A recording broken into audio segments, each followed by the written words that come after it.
قال الله تبارك وتعالى في القرآن المجيد والفرقان الحميد ورفعنا لك ذكرك صدق الله العظيم. وقال الله تبارك وتعالى في مقام آخر إن الله وملائكته يصلون على النبي يا أيها الذين آمنوا صلوا عليه وسلموا تسليما. اللهم صل على سيدنا ومولانا محمد معدن الجود والكرم وآله وصحبه وبارك وسلم. مولاي صل وسلم دائما أبدا على حبيبك خير الخلق كلهم يا من يشفع عند حضرة طه اشفع لنا یا اوجہ الشفعاء. پھر کے گلی گلی تباہ ٹھوکریں سب کی کھائے کیوں، دل کو جو عقل دے خدا تیری گلی سے جائے کیوں. اور جان ہے عشق مصطفیٰ روز فضو کرے خدا، جس کو ہو درد کا مزہ ناز دوا اٹھائے کیوں. اللہ رب العالمین کا بے حد کرم، اسی کا احسان عظیم ہے کہ آج اس نے ایسے دن میں کہ جس کی نسبت امام اعظم امام ابو حنیفہ رضی اللہ تعالی عنہ سے ہے، آج کا دن آپ کا یوم شہادت کا ہے. اس دن اللہ تبارک و تعالی نے ہمیں جمع فرمایا. رب العالمین سے دعا ہے کہ وہ ہمیں اسی طرح محفلیں منعقد کرنے کی توفیق عطا فرمائے. اعلیٰ حضرت عظیم المرتبت الشاہ امام احمد رضا خان، آپ کا جو نعتیہ کلام ہے اس پر کئی سارے تبصرے ہوئے، اور آپ کی شاعری کی جو کلام ہے اس کی ایک خصوصیت یہ بھی ہے کہ آپ شعر کے اندر وہ الفاظ جمع کر دیتے ہیں کہ جو حقیقت میں پورا ایک موضوع ہوا کرتے ہیں، اور وہی آج کا بھی موضوع ہے، جان ہے عشق مصطفیٰ. پہلے اس شعر کو سمجھ لیتے ہیں کہ اعلیٰ حضرت اس شعر میں کیا فریاد کر رہے ہیں. اعلیٰ حضرت فرماتے ہیں جان ہے عشق مصطفیٰ روز فضو کرے خدا. فضو کا مطلب ہوتا ہے بڑھانا، یعنی یا رسول اللہ صلی اللہ علیہ وسلم آپ کا عشق جو ہے یہ ہماری جان ہے. اللہ تبارک و تعالی اس عشق میں مزید اضافہ فرمائے. اور پھر اس کے بعد فرماتے ہیں جس کو ہو درد کا مزہ ناز دوا اٹھائے کیوں. دنیاوی تکالیف مصیبتیں بیماری آتی ہے تو بندہ اس درد کے لیے دوائیاں لیتا ہے، مگر عشق مصطفیٰ صلی اللہ علیہ وسلم یہ ایک ایسی کیفیت ہے کہ عاشق اس درد کی دوا نہیں بلکہ اس میں اضافے کی دعا کرتا رہتا ہے. تو اسی لیے فرمایا کہ جان ہے عشق مصطفیٰ روز فضو کرے خدا، جس کو ہو درد کا مزہ ناز دوا اٹھائے کیوں. اللہ تبارک و تعالی نے تمام عالمین کو، یہ چاند ستارے آسمان، یہ تمام کے تمام اللہ تبارک و تعالی نے ہمارے لیے بنائے، مگر اس کو بنانے کا مقصد کیا تھا؟ اللہ تبارک و تعالی نے اسے خود فرمایا ہے. اور احادیث طیبہ کو جب ہم پڑھتے ہیں تو اس میں ہمیں معلوم ہوتا ہے کہ اس دنیا کو بنانے کا مقصد کیا ہے. اللہ تبارک و تعالی حدیث قدسی ہے، فرماتا ہے کہ یا رسول اللہ اگر آپ کو اس دنیا میں بھیجنا مقصد نہ ہوتا تو میں یہ کائنات ہی نہ بناتا. اعلیٰ حضرت فرماتے ہیں کہ زمین و زماں تمہارے لیے، مکین و مکاں تمہارے لیے، چنین و چنا تمہارے لیے، بنے دو جہاں تمہارے لیے. اللہ تبارک و تعالی نے قرآن عظیم الشان کے اندر رسول اللہ صلی اللہ علیہ وسلم کی صراحتاً نعت ارشاد فرمائی. رب العالمین قرآن عظیم الشان کا آخری پارہ، اس کے اندر سورۃ الم نشرح، اس میں ارشاد فرماتا ہے الم نشرح لک صدرک. حضرت موسیٰ علیہ السلام وہاں پر دعا کرتے ہیں کہ اے رب تو میرے سینے کو کھول دے، رب اشرح لی صدری. مگر یہاں پر اللہ تبارک و تعالی اپنے حبیب کو بن مانگے عطا فرماتا ہے. اللہ فرما رہا ہے الم نشرح لک صدرک، کہ کیا ہم نے تمہارے سینے کو کھول نہیں دیا. وہاں موسیٰ علیہ السلام فریاد کر رہے ہیں، مگر یہاں پر بن مانگے اللہ تبارک و تعالی عطا فرماتا ہے. اسی کا اگلا حصہ اللہ تبارک و تعالی فرماتا ہے وَرَفَعْنَا لَكَ ذِكْرَكَ، اور ہم نے آپ کے لیے آپ کے ذکر کو بلند کر دیا. اللہ تبارک و تعالی نے رسول اللہ صلی اللہ علیہ وسلم کے ذکر کو کس طرح بلند فرمایا؟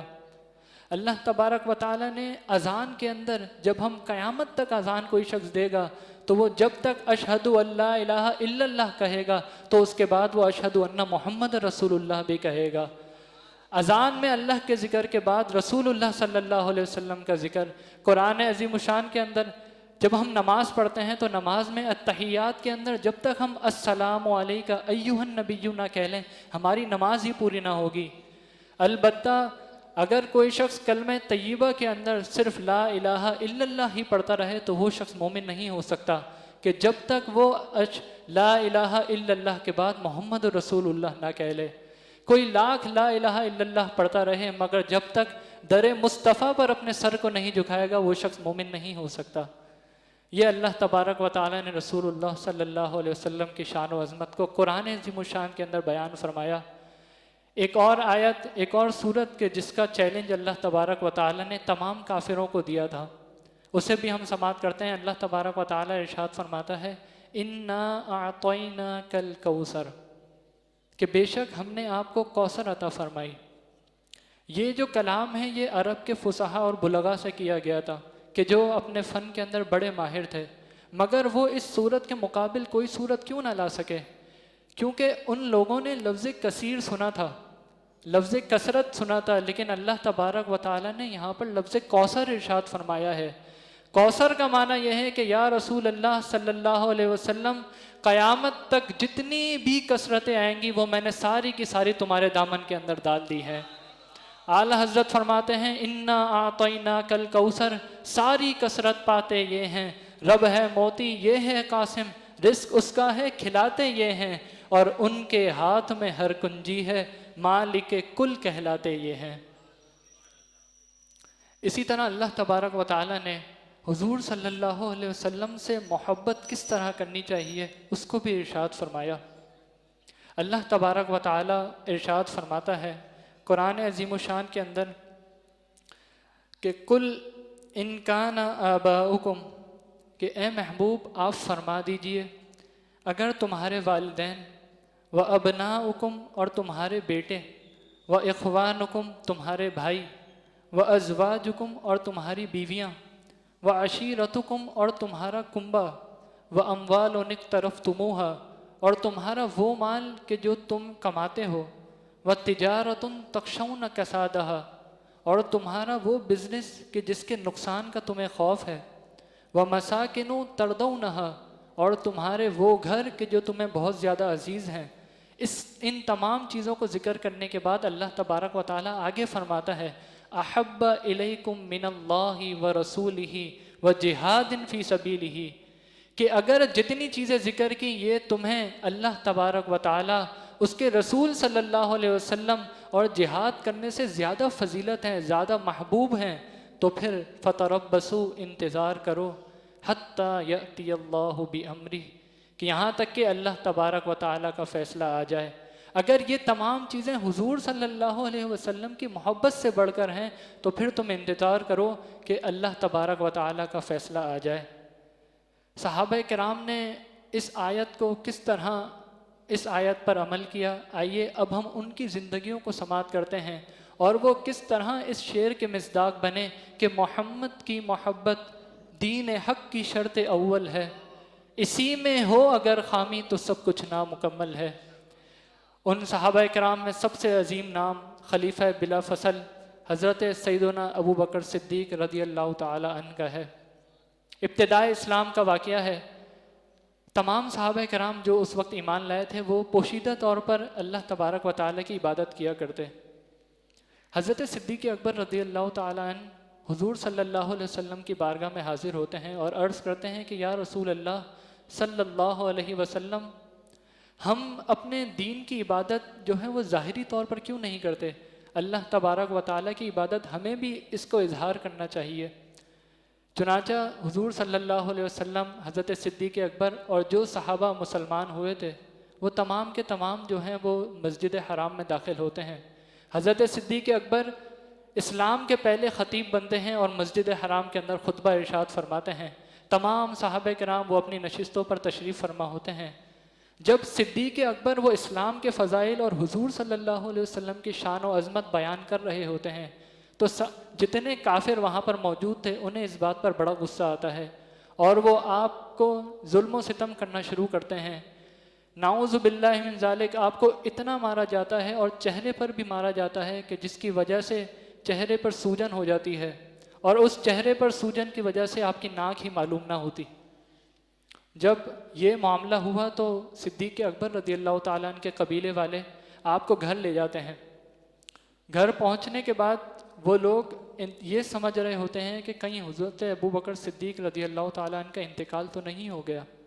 مغرب کے ٹائم پر حضرت صدیق اکبر اپنے ہونٹ ہلاتے ہیں. آپ کی والدہ محترمہ جب اپنے کان قریب کرتی ہیں تو وہ یہی کہہ رہے ہوتے ہیں کہ جان ہے عشق مصطفیٰ. آپ کہتے ہیں کہ ما فعل رسول اللہ صلی اللہ علیہ وسلم، مجھے جتنی تکلیفیں آئیں لیکن یہ بتاؤ کہ حضور صلی اللہ علیہ وسلم کا کیا حال ہے. والدہ کہتی ہیں کہ حضور صلی اللہ علیہ وسلم کا حال ٹھیک ہے لیکن کچھ کھا پی لیں. لیکن حضرت صدیق اکبر کہتے ہیں کہ ابھی نہیں، میں تو اسی وقت ہی کھاؤں گا کہ جب تک میں رسول اللہ صلی اللہ علیہ وسلم کو نہ دیکھ لوں، کیونکہ اس وقت پلانے والے رسول اللہ ہوں گے اور پینے والا ان کا یار ہوگا. پلانے والے وہ نبیوں کے سردار ہوں گے اور پینے والا صدیقوں کا سردار ہوگا. اسی طرح آپ کا واقعہ جو کہ یار غار والا واقعہ ہے، آپ کے غار والے واقعے کے اندر بھی آپ نے اپنی جان حضور صلی اللہ علیہ وسلم پر قربان کر دی تھی. اعلیٰ حضرت فرماتے ہیں ہوتے کہاں خلیل و بنا کعبہ و منا، لولاک والے صاحبی سب تیرے در کی ہے، مولا علی نے واری تیری نیند پر نماز، اور وہ بھی اثر جو اعلیٰ خطر کی ہے، بلکہ صدیق غار میں جاں ان پر دے چکے، اور حفظ جاں تو جاں فروز غرر کی ہے. ہاں تو نے انہیں جان دی، انہیں پھیر دی نماز، پر وہ تو کر چکے تھے جو کرنی بشر کی ہے. اعلیٰ حضرت اپنا فتویٰ دیتے ہیں کہ ثابت ہو گیا جملہ فرائض فرو ہیں. ثابت یہ ہو گیا کہ حضور صلی اللہ علیہ وسلم کی جو غلامی ہے وہ پہلے ہے، باقی تمام کے تمام فرائض بعد میں ہیں. ثابت ہوا جملہ فرائض فرو ہیں، اصل الاصول بندگی اس تاجور کی ہے. یہ حضرت صدیق اکبر کا غار والا واقعہ ہے. اس کے بعد اگر ہم نوجوان صحابہ کرام میں مزید دیکھیں تو حضرت حبیب بن زید کہ جو ختم نبوت کے پہلے مجاہد کے نام سے مشہور ہیں. اس کے علاوہ حضرت بلال رضی اللہ تعالیٰ عنہ کے عشق رسول کا واقعہ. اس کے بعد جو ہے وہ حضرت خبیب رضی اللہ تعالیٰ عنہ کا واقعہ. تمام واقعات آپ کو ملیں گے، وقت مختصر ہے. چنانچہ اب ہم صحابیات کی طرف آتے ہیں کہ صحابیات کو حضور صلی اللہ علیہ وسلم سے کیا عقیدت تھی. دو واقعات ذکر کرتا ہوں. ان میں ایک نام حضرت ام عمارہ ہیں اور ایک حضرت ام عامر رضی اللہ تعالیٰ عنہما ہیں. حضرت ام عمارہ یہ وہ صحابیہ ہیں کہ جن کے بارے میں حضور صلی اللہ علیہ وسلم نے جو بات ارشاد فرمائی اسے ہم آخر میں سماعت کریں گے. واقعہ کچھ یوں ہے کہ حضرت عمر رضی اللہ تعالیٰ عنہ کے دور میں جب فتوحات بہت زیادہ ہوئیں تو آپ کے پاس ایک بہت ہی نفیس چادر آئی. صحابہ کرام نے مشورہ دیا کہ ایسا کرتے ہیں یہ چادر جو ہے آپ اپنے کسی عزیز رشتہ دار کو دے دیں. لیکن حضرت عمر فاروق رضی اللہ تعالیٰ عنہ نے جو فیصلہ اس وقت کیا، قیامت تک کے لوگوں کے لیے یہ بتا دیا کہ اگر کسی کو عزت اور عظمت مل سکتی ہے تو اس کی وجہ کیا ہے. وجہ صرف اس کی یہی ہے کہ کی محمد سے وفا تو نے تو ہم تیرے ہیں، یہ جہاں چیز ہے کیا لوح و قلم تیرے ہیں. آپ نے فرمایا کہ میں یہ چادر اس شخص کو دوں گا، اس خاتون کو دوں گا کہ جس کے بارے میں رسول اللہ صلی اللہ علیہ وسلم نے جنگ احد کے دن یہ فرمایا تھا کہ ملتفت یمیناً ولا شمالاً الا ورأیتها تقاتل دونی، کہ میں نے جہاں پر بھی جنگ احد میں دیکھا جس طرف نظر دوڑائی حضرت ام عمارہ تو میرا دفاع کرتے ہوئے نظر آئیں. حضرت عمر فرماتے ہیں یہی وہ وجہ ہے کہ جس کی وجہ سے میں یہ چادر حضرت ام عمارہ رضی اللہ تعالی عنہ کو دوں گا. حضرت ام عامر یہ وہ صحابیہ ہیں کہ جنہوں نے ایک جنگ کے اندر اپنے چاروں عزیز رشتہ دار جو ہے وہ قربان کر دیے، مگر اس کے بعد آپ نے جو جملہ ارشاد فرمایا وہ قیامت تک کی خواتین کے لیے مینارہ نور ہے. آپ نے کیا جملہ ارشاد فرمایا؟ حضرت ام عامر کو جب معلوم ہوا کہ حضور صلی اللہ علیہ وسلم پر حملہ ہوا ہے تو آپ جو ہیں وہ اپنا سب کچھ چھوڑ کر جنگ کی جانب روانہ ہو گئیں.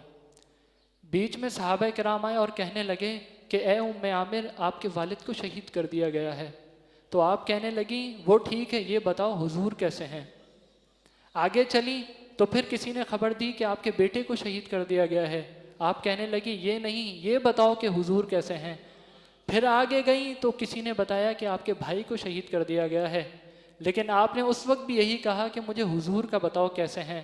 آگے گئیں تو آپ کو بتایا کہ آپ کے شوہر کو بھی شہید کر دیا گیا ہے۔ الغرض چاروں عزیز رشتہ دار شہید ہو گئے، مگر آپ سب سے یہی کہتی رہیں کہ بتاؤ حضور کا کیا حال ہے۔ جب رسول اللہ صلی اللہ علیہ وسلم کو دیکھ لیا، مطمئن ہو گئیں، آپ واپس تشریف لانے لگیں، تو صحابہ کرام نے پوچھا کہ کیا بات ہے کہ آپ کو اتنی مصیبتیں پیش آئیں مگر پھر بھی آپ کو کوئی رنج نہیں ہوا، آپ کے چاروں رشتہ دار شہید ہو گئے۔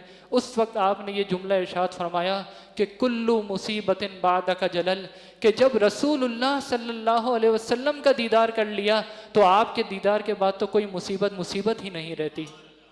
یہ ہے حضرت ام عامر رضی اللہ تعالی عنہ کا عشق رسول۔ اس کے علاوہ بچوں کے اندر بھی حضور صلی اللہ علیہ وسلم سے بڑی عقیدت تھی۔ جنگ بدر کے اندر حضرت معاذ اور معوذ کا واقعہ بھی آپ نے سماعت کیا ہے۔ اس کے علاوہ حضرت عمار بن یاسر کے شہزادوں کا واقعہ بھی ہے۔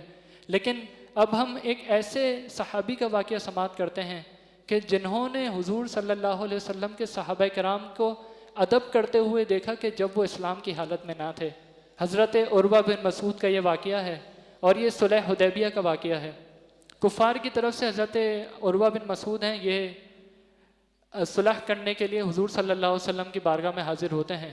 جب آپ صحابہ کرام کا مشاہدہ کرتے ہیں کہ صحابہ کرام جو ہیں یہ حضور صلی اللہ علیہ وسلم کا ادب یہ کس طرح کر رہے ہیں، تو آپ متاثر ہوئے بغیر نہ رہ سکے۔ جب واپس کفار کے پاس آئے تو کفار سے کہنے لگے کہ میں بڑے بڑے مغرور سلاطین کی بارگاہ میں حاضر ہوا ہوں، ان کی مجلسوں کو میں نے دیکھا ہے، کیسر و کسرا کے بارگاہ میں بھی میں جا چکا ہوں، وہاں پر بھی میں نے خدمتگاروں کو دیکھا ہے، مگر رسول اللہ صلی اللہ علیہ وسلم کے خدمتگار ان کی شان تو بہت بلند ہے۔ وہ کہنے لگے تم نے ایسا دیکھ کیا لیا ہے؟ تو حضرت عروہ بن مسعود اس وقت کہنے لگے کہ صحابہ کرام کا ادب ایسا ہے کہ جب رسول اللہ صلی اللہ علیہ وسلم اپنا لعاب اقدس باہر نکالتے ہیں تو صحابہ کرام اسے اپنے ہاتھوں میں لے کر چہرے پر مل لیتے ہیں۔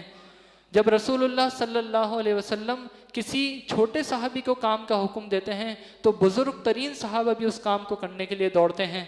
جب حضور صلی اللہ علیہ وسلم گفتگو فرماتے ہیں تو صحابہ کرام خاموشی سے ادب کے ساتھ بیٹھ جاتے ہیں، اور جب رسول اللہ صلی اللہ علیہ وسلم وضو فرماتے ہیں تو پانی زمین پر نہیں بلکہ صحابہ کرام کے ہاتھوں میں گر رہا ہوتا ہے، اور جب رسول اللہ صلی اللہ علیہ وسلم داڑھی میں کنگھی مبارک فرماتے ہیں تو وہ بال مبارک زمین پر نہیں بلکہ صحابہ کرام تبرکن اپنے پاس رکھ لیتے ہیں۔ کہنے لگا کہ میں نے یہ ساری چیزیں دیکھی ہیں، میں تمہیں یہ کہتا ہوں کہ تم اس لشکر کے مقابلے میں نہ جانا، اگر تم نے اس سے مقابلہ کیا تو یہ تمہیں ہلاک کر دیں گے۔ یہ حضرت عروہ بن مسعود رضی اللہ تعالی عنہ کا اس وقت کا واقعہ ہے کہ جب آپ اسلام کی حالت میں نہ تھے، اور ایسا کیوں نہ ہو کیونکہ حسن یوسف پہ کٹی مصر میں انگشت زنا، لیکن یہاں پر سر کٹاتے ہیں تیرے نام پہ مردان عرب۔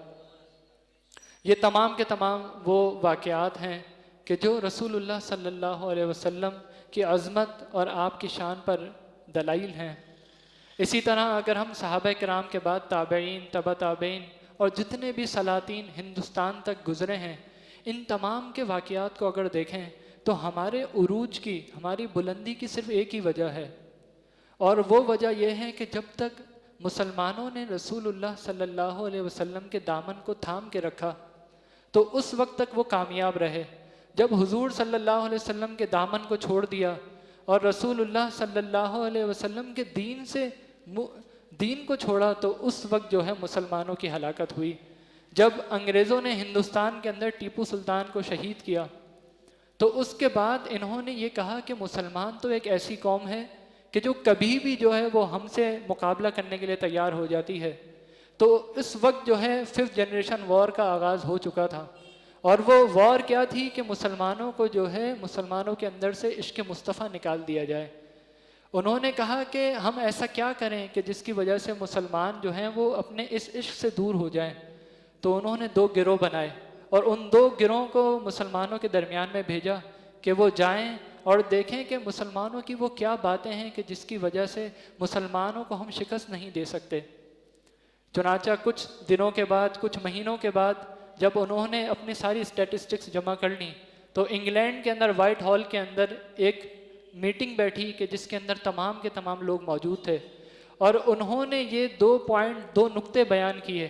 پہلا نقطہ یہ تھا کہ مسلمان ہم وقت جو ہے وہ مرنے کے لیے تیار رہتے ہیں، اور مسلمان جو ہے وہ ہمیشہ جو ہے وہ جہاد کا جذبہ رکھتے ہیں، کبھی بھی یہ جہاد سے پیچھے نہیں ہٹتے۔ اور دوسری وجہ یہ تھی کہ حضور صلی اللہ علیہ وسلم کا عشق، حضور صلی اللہ علیہ وسلم کے غلاموں کا عشق جو ہے وہ ان جو مسلمان ہیں ان کے اندر موجود ہے۔ اگر یہ 2 باتیں مسلمانوں میں سے ختم کر دی جائیں تو پھر مسلمانوں پر جو ہے وہ غلبہ حاصل کیا جا سکتا ہے۔ حضرت علامہ اقبال نے اسی وقت فرما دیا تھا کہ وہ فاقہ کش جو موت سے ڈرتا نہیں کبھی، روح محمد کو اس کے دل سے نکال دو۔ حضور صلی اللہ علیہ وسلم کا عشق ان مسلمانوں سے اگر نکل جائے تو پھر اس قوم پر غلبہ حاصل کرنا بہت زیادہ آسان ہے۔ اس کے بعد انہوں نے کسی ایسے شخص کی تلاش کرنا شروع کی کہ جو ان 2 باتوں کے مخالف کام کرے۔ انہیں جو ہے اس کام کے لیے 2 شخص مل بھی گئے۔ ایک ملا مرزا غلام احمد قادیانی کہ جس نے ختم نبوت کا انکار کیا، حضور صلی اللہ علیہ وسلم کے جو فضائل ہیں ان کا منکر ہوا اور اس نے جہاد کو منسوخ کر دیا۔ اور اس کے علاوہ دوسرا شخص وہ ملا کہ جو نعوذ باللہ من ذالک تعظیم مصطفیٰ صلی اللہ علیہ وسلم کو شرک قرار دینے لگے۔ یہ 2 ایسے لوگ ان کو مل گئے کہ جس کی وجہ سے مسلمانوں کے اندر جو ہے فرقہ واریت کی بنیاد پڑی، اور مسلمان جو ہے وہ ذہنی تذبذب کا شکار ہو گئے۔ مگر قربان جائیں ہمارے امام اعلیٰ حضرت کے کہ آپ نے اس وقت جو ہے اپنے قلم کو اٹھایا اور مسلمانوں کے اندر عشق حقیقی کا وہ جذبہ پیدا کر دیا کہ قیامت تک اب یہ جذبہ کبھی بھی ختم نہیں ہو سکے گا۔ یہ اعلیٰ حضرت کے خلفاء ہی تھے کہ جنہوں نے پاکستان بنانے کے اندر مضبوط کردار ادا کیا۔ انہی نے یہ کہا تھا کہ اگر قائد اعظم جو ہیں وہ پاکستان بنانے کے فیصلے سے پیچھے بھی ہٹ جائیں تو ہم پاکستان کی جد و جہد کبھی ختم نہ کریں گے۔ پھر پاکستان بنتا ہے، اور پاکستان بننے کے بعد مسلمان جو ہیں وہ ایک جگہ متحد ہوتے ہیں۔ مگر اس کے بعد جو ہے کفار جو ہیں وہ ایسی چالاک قوم ہے کہ کفار کہیں کبھی ہو، چاہے وہ نصرانی ہو، یہودی ہو، ہندو پرست ہو، لیکن کفار اگر ایک مسلک پر اور ایک چیز پر جمع ہو سکتا ہے تو وہ مسلمانوں کے خلاف جمع ہو سکتا ہے۔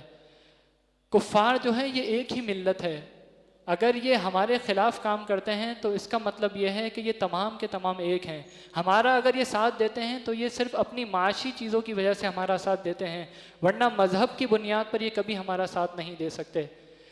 پوری کفار کی جو قوم ہے یہ ایک جگہ متحد ہو گئی پاکستان بننے کے بعد، اور انہوں نے یہ سوچا کہ اب ہم نے پاکستان کے اندر حضور صلی اللہ علیہ وسلم کے عشق کو مسلمانوں سے نکالنا ہے۔ طرح طرح کی جو ہے وارداتیں ہوئیں، مسلمانوں کے خلاف طرح طرح کی باتیں کی جانے لگیں، انسانیت کو فروغ دیا جانے لگا، اور مسلمانوں کا جو دین ہے دین اسلام، اس سے لوگوں کو منحرف کرنے کی کوشش کی گئی۔ لیکن جتنے بھی حملے ہوئے، جتنے بھی حضور صلی اللہ علیہ وسلم کی ناموس پر، آپ کے ختم نبوت پر حملے ہوئے، تو اللہ تبارک و تعالی جب بھی کوئی باطل آتا ہے تو اس کے مقابلے میں کسی حق والے کو ضرور بھیجتا ہے۔ حضرت علامہ خادم حسین رضوی ہمارے امیر محترم، میرے استاد محترم، آپ میدان میں تشریف لائے اور آپ نے ختم نبوت پر بھی پہرا دیا اور ناموس رسالت پر بھی پہرا دیا، اور آپ نے یہ بات ثابت کر دی کہ انہیں جانا انہیں مانا، نہ رکھا غیر سے کام، للہ الحمد میں دنیا سے مسلمان گیا۔ جب بھی ہم اعلیٰ حضرت کا نام لیتے ہیں تو اعلیٰ حضرت کا نام لیتے ہیں تو ہم اس وقت ہمارے ذہن میں ایک تصور ہوتا ہے، ہم یہ نہیں سوچتے کہ اعلیٰ حضرت نے جو ہے فقہ کا کام کیا۔ ہاں انہوں نے فقہ کا کام کیا، مگر آپ کی جو پہچان ہے وہ عشق مصطفیٰ سے ہے۔ جب بھی کوئی اعلیٰ حضرت کا نام لے گا تو اس کے ذہن میں ایک ہی خیال آئے گا کہ یہ عشق حقیقی والے ہیں۔ اسی طرح جب بھی کوئی امیر محترم حضرت علامہ خادم حسین رضوی صاحب کا نام لے گا تو اس کے ذہن میں بھی صرف ایک ہی نام آئے گا کہ یہ جو ہیں وہ ایسے ہیں کہ انہوں نے صرف زبانی دعوے نہ کیے بلکہ عشق رسول پر عملی جامہ آپ قائم کیا۔ اللہ تبارک و تعالی سے دعا ہے کہ رب العالمین وہ ہمیں امیر محترم کے نقش قدم پر چلنے کی توفیق عطا فرمائے اور ہمارے عشق رسول کے اندر بھی مزید اضافہ فرمائے۔ تمام احباب بآواز بلند میرے ساتھ شعر پڑھیں۔ جان ہے عشق مصطفیٰ روز فضو کرے خدا، جان ہے عشق مصطفیٰ روز فضو کرے خدا، جس کو ہو درد کا مزہ ناز دوا اٹھائے کیوں۔